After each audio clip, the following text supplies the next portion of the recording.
The answer manifestation of Mr. Celes is out of order.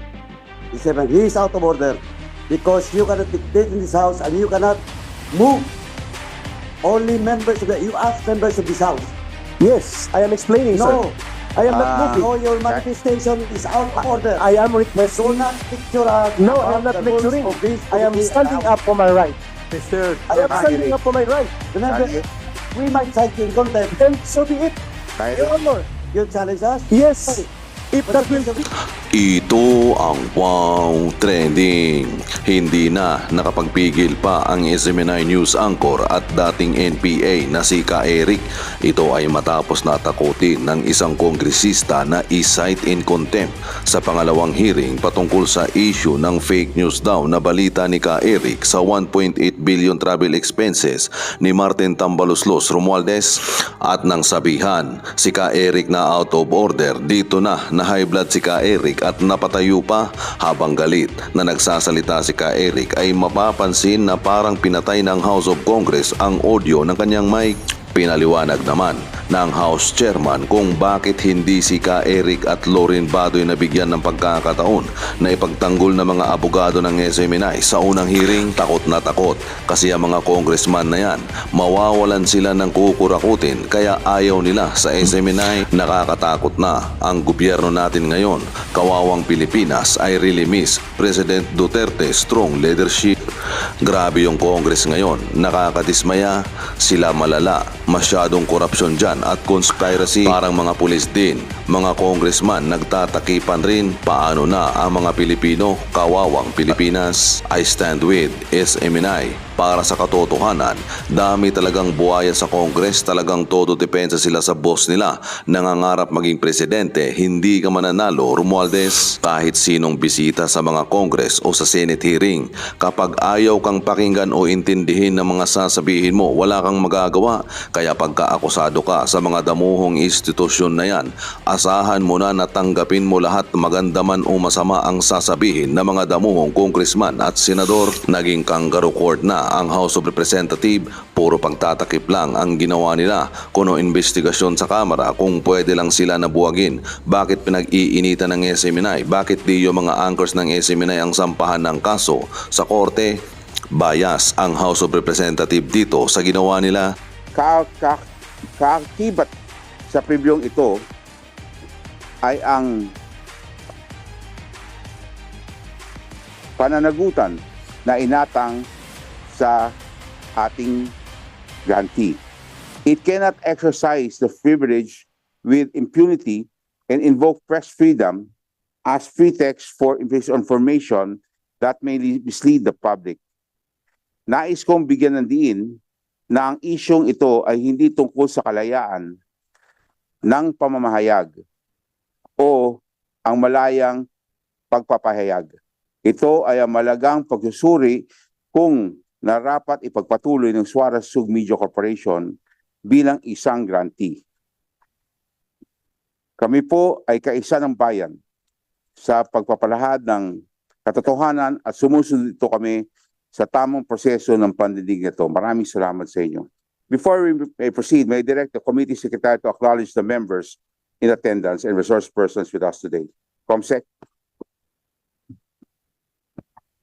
Thank you, Mr. Chairman.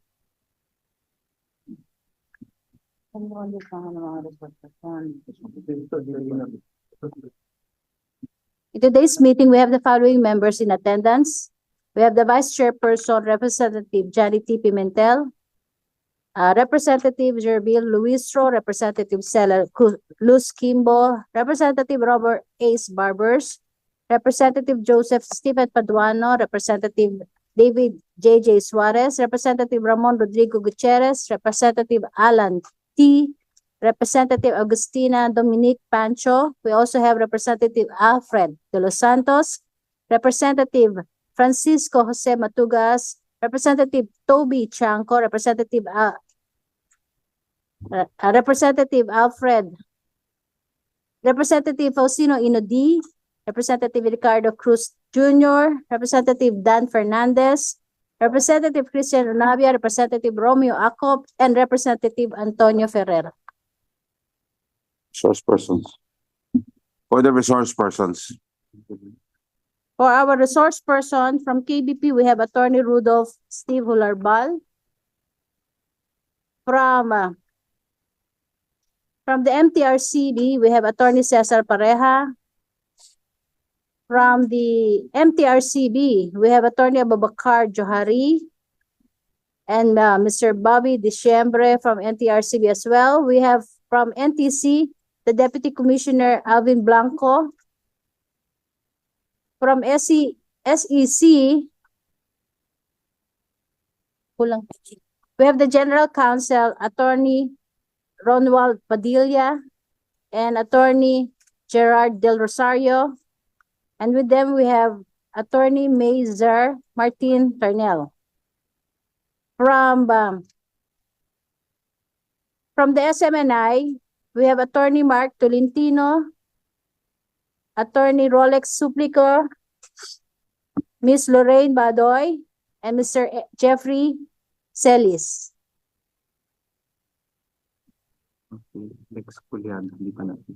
Oh, may we also recognize Honorable Lex Anthony Collada, a member of the committee.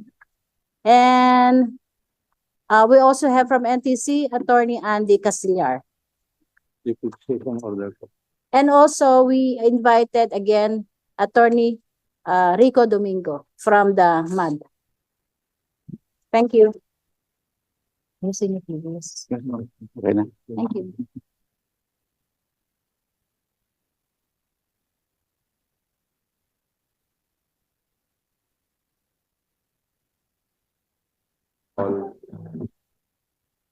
David J.J. Warren. Vice President. Thank you very much, Mr. Chair. Magandang hapon po sa ating lahat.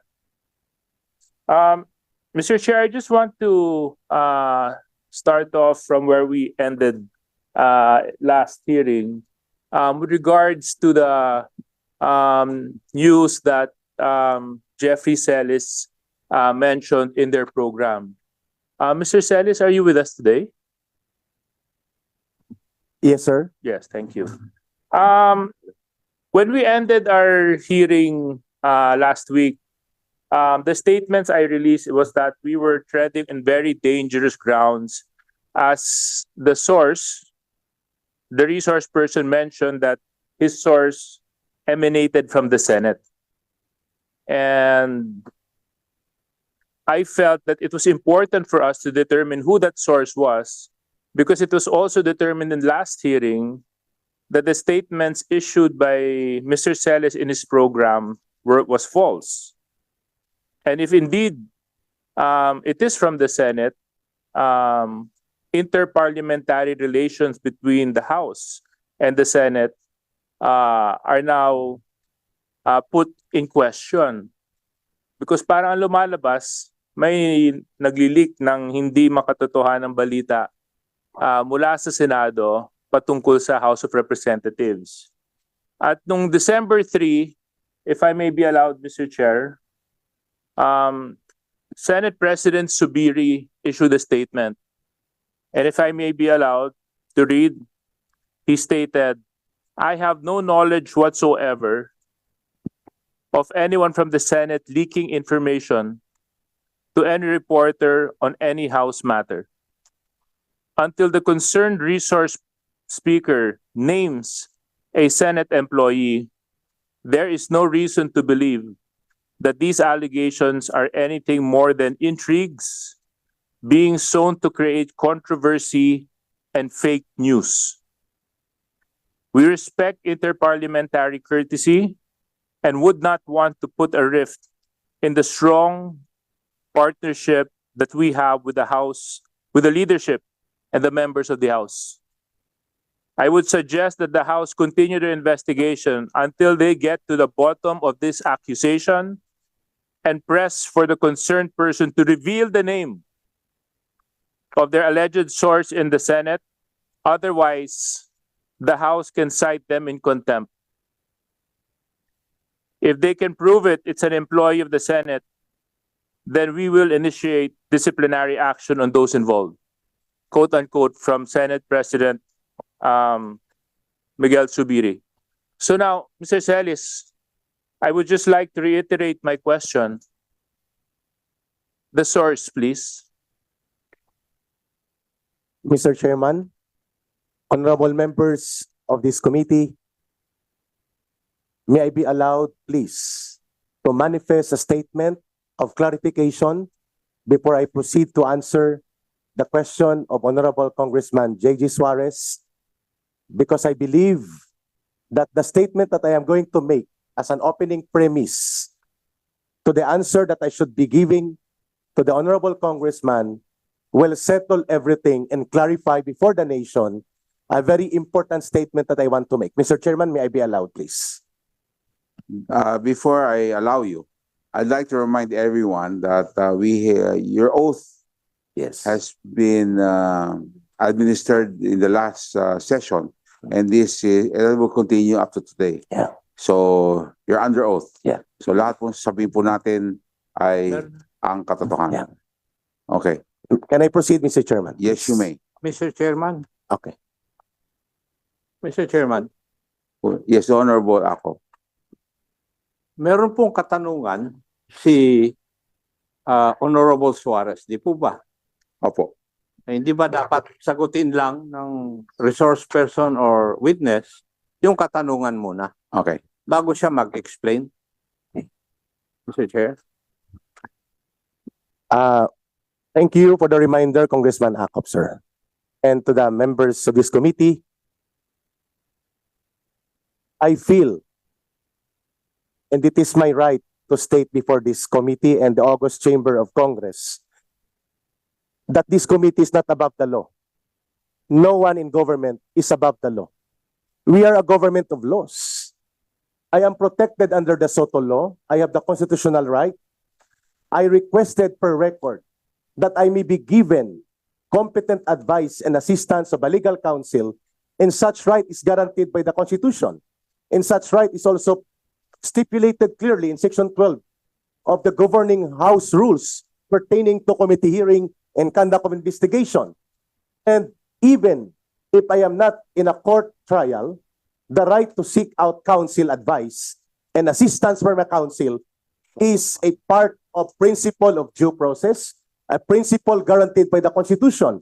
And I believe before I'll answer any further question, may I manifest respectfully and humbly before this committee that all the statements, even after under oath, in the absence of competent legal advice and assistance previously, may be granted to be stricken off the record because I believe my constitutional rights were Mr. Chairman, violated. point of order. The answer manifestation of Mr. Celes is out of order. He is out of order because you cannot dictate in this house and you cannot move. Only members of you ask members of this house. Yes, I am explaining, sir. No, I am not moving. no, your manifestation is out of order. I am Do requesting. not lecture us. No, I am about not the rules lecturing. of this I am committee standing and up for my right. Mr. I am Chairman, standing Eric. up for my right. Remember, we might cite you in contempt. And so be it, Kaya, Your Honor. You challenge us? Yes, if What's that the will question, be Mr. sin in the Chairman? nation na walang Yes. karapatan ang mga invited guests dito na magpahayag, Your Honor, with due respect to you. Mr. Chair, Mr. Chairman, Mr. Chair, I'm out of order. And what's the position of the chair? Mr. Chair, Mr. Chair, Mr. Mr. Chairman, Chair, sandali lang po. Mr. Chairman. Eric, may I explain why yes, the Honorable Akop is recognized and I understand yung sinasabi po ng ating mga ng ating bisita. Pero alam po ninyo, kung ang ginagamit nyo po ay yung hearing nung huli at wala kay representasyon, hindi po namin kasalanan. Kasalanan po ng mga abogado ng SMNI dahil sila mismo on record ang nagsabi na they are here to represent SMNI and not the anchors because dumistansya nga ho sila. Ang sabi nila, hindi po namin trabaho ang bigyan ng representasyon ang ang angkor. That's why nung humingi po kayo, ang pinaliwanag ko, hindi ho pwede sila magdepensa sa inyo. Dapat ho humingi kayo ng iba. Dahil hindi ho pwede sila ang magdepensa because they are on record. Under oath, ang sabi nila, kami ay abogado ng SMNI at hindi kami abogado ng mga angkor. Klaro po yan, Kyrick. Your Honor, if I may please. You cannot. You're not allowed. I'm going, yes. To explain why I cite him out of order. Because he manifested that the previous records should be taken out of records, and as resource person, they are not allowed. For Your that. Honor, I am Please, going to be I am detained still in this speaking. chamber, and I I am am still- submitting myself before the country in protest. My Mr. Chair, point of order, Mr. Chairman. Mr. Chairman, point of order. Mr. Chair, Point of order, Mr. Chairman. Order. Mr. Chairman, Okay. Pauline. Okay. There's a point of order, the Honorable Dan Fernandez. The Honorable Dan. Ano? Mr. Chairman, point of, Mr. Chairman. out of order is all about your manifestation to straighten out. Patapusin mo ako. The Honorable. Huwag ka may bastos. Patapusin mo ako. Mr. Chairman, I will just like to correct. I am not stopping him to issue statement. What I'm saying is, and what I'm pointing out of order is the manifestation that the previous statement, the previous record should be taken out of order. Mr. Chairman, Mr. He's Chairman. not allowed to do it. Point of order. Honorable Dan Fernandez. So the point of order. May we remind the resource speakers and the members of this committee to observe the proper decorum. Correct. If the chairman acknowledge a certain personality, let him speak and Yes. don't interrupt the Correct. the members of this committee while Correct. the member is given the right to speak. Maraming salamat po, Mr. Thank you, Chairman. the Honorable Chair. Dan Fernandez. Honorable Akop is recognized. Mr. Celis, please be reminded that in this committee and this house, we have rules to follow. Hindi po ba namin sinusunod yung mga rules? Matanong ko nga po. Yes, sir. I feel Oo, that and is my. I would like to remind you Mm. that these rules are supposed to be followed by members of this committee and by the witnesses or resource persons to be present. And one of these rules is that before you can speak, you ask permission from the chairman. Kami nga, hindi kami nagsasalita na walang permission yung chairman. You better follow that rule. Otherwise, baka mapilitan akong gawin yung hindi ko dapat gawin. Thank you. The Your Honor. Honorable, Mr. Chairman, Mr. Chair, wait, I think the Honorable Ace Barbers. I was raising a point of order earlier, but I'm Congressman sorry, I Ako- didn't hear you that. It's Well, okay, my Mr. apologies. Chairman. Mr. Chairman, kasi gusto ko lang i-refresh yung memory ng ating resource person na no one is curtailing your right. In fact, kaya ka nga nandito, binibigyan ka ng panahon, ng oras para magsalita. But do not play to the crowd saying that your rights are violated in this committee. It's not. Tayo ay nasa demokrasya, di ba? I believe you were a former member of the NPA. Di ba? And alam mo kung ano yung pinaglalaban natin dito, di ba? So, never, ever insult the committee, much more any of the members of this committee. Kasi medyo yun ang affront. Yun ang affront sa amin. And do not challenge us to do what we feel is right to do to you because you might not like it. I am just going to remind him of that, Mr. Chair. Thank you. The Honorable Ace Barbers. Any Mr. other Chair. member that would like to speak? I believe that this is an aid or an inquiry in aid of legislation, and resource persons should be reminded that they should observe proper Correct. decorum. I'd just like to remind all the resource persons that under Section 11,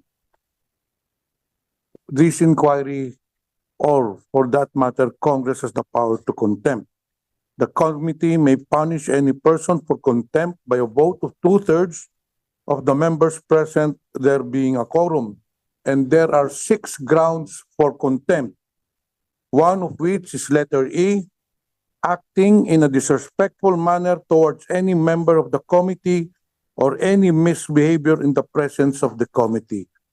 So, Mr. Chair, we do not want to cite a resource person for contempt. Kaya nakikiusap kami sa iyo, ka Eric, na kung pwede, please respect this committee and observe proper decorum. Nasa rules po natin na you cannot speak if you are not recognized by the chair. Actually, naka-strike 1 na po kayo, ka Eric. Kanina, you were not recognized by the chair but you kept on talking. So again, may I advise ka Eric, we are not suppressing your rights, but also respect this committee and observe proper decorum. Thank you very much. Mr. Chair, if I may continue. There was a question raised by the Honorable Suarez. Alam po ninyo, kay Eric, kung meron po kayong karapatan, may karapatan din pong committee. Lahat po tayo may karapatan dito. So, ang tanong ho, yes or no? May tanong ho si Congressman J.J. Suarez, huwag na ho natin pahabain. Yes or no? I will refuse to answer, Your Honors, not because I disrespect this committee, but I will invoke my right guaranteed by the Constitution because I believe this committee cannot be above the law, especially the Constitution. Mr. Can I just Honorable Mr. J.J. Chair, Suarez. what right is that you are invoking, Mr. Celis? The Bill of Rights.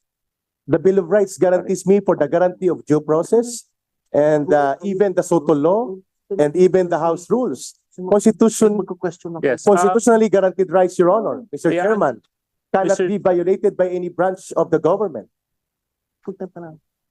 Ka Eric, may katanungan. Is that Mr. clear? Mr. Alam po ninyo, ka Eric, meron ba kayo kasamang abogado na yun? May I answer? Opo. That's why I am requesting since last hearing that I may be given the counsel. Now, Alam po I will ninyo, hire, alam mo, if you keep going back last year, ang tanong ko na yun. I will hire Wag- Attorney Mark Tolentino and Attorney Rolex Soplico as my personal choice Okay. to do So, legal counsel. everything for me. that you say now is guided by your lawyer, who's also here. Not yet, sir, because they are not, Mr. Chairman, permitted and granted authority to be recognized as my legal counsel. That's why I'm requesting. I'm hiring today, this afternoon, Attorney Mark Tolentino and Attorney Rolex Soplico. Are the lawyers accepting that mandate? Because you remember, in the last hearing, you manifested that you are not representing Ka Eric and the anchors because of the disclaimer issue. Are you accepting? I am accepting, Your Honor. Attorney Rolex Suplico. I am accepting, Your Honor. Okay, so thank you very much. So everything that we will say, go, no, Ka Eric, may abogado na po kayo. Yes or no? May I request again, Yes. Congressman Honorable J.G. Suarez to rephrase the Chair. question, Ayun. please. Now, with the presence of your lawyer, it's just a little bit ironic that in the past few days you've been on air talking about the hearing, talking about your opinions on about the hearing, and together with Attorney Mark Tolentino, I think there was a few episodes na magkasama pa kayong dalawa. So you're very vocal and you're very opinionated about your position. And last hearing, I just want to remind you, you apologized to the committee because the statements that you issued in your show, kasama ang bayan, tama po ba yun? Yes, Your Laban Honor. kasama ang bayan. Humingi ka man ng paumanhin dahil yung sinabi mong 1.8 billion ay walang katotohanan. Inamin nyo yun. Ngayon, sinabi mo, ang source mo ay galing sa Kongreso. Sinabi ko mula sa House of Representatives, ang sabi nyo po ay hindi po House. Dalawa po yung House, Congress at Senate. Sinabi nyo, kinonfirm nyo na lalaki na taga-Senado. Ngayon po, naglabas na po ng statement, mismong Senate President na ang nagsasabi, hindi na ito nanggagaling sa amin. Although I am pressing hard that I want you to reveal that source because we want to find out the truth. Mr. Celis, the truth, and nothing is more important than the truth. So I'm asking you nicely, who is your source? May I qualify, Your Honor, Mr. Chairman, may I be allowed to speak? Yes, but before that, I'd like to remind you and the lawyers that under Section 13, the participation of counsel in this hearing for the witness during the hearing and while the witness is testifying shall be limited to advising the legal rights of the witness. Is that clear, Attorney Tolentino and Attorney Suplico? Yes, Your Okay, Honor. that will only limited to that. Wala ho tayong coaching dito, ha? Yes. Eric. Yes, sir. Chair. Thank you, Mr. Chairman, for the recognition.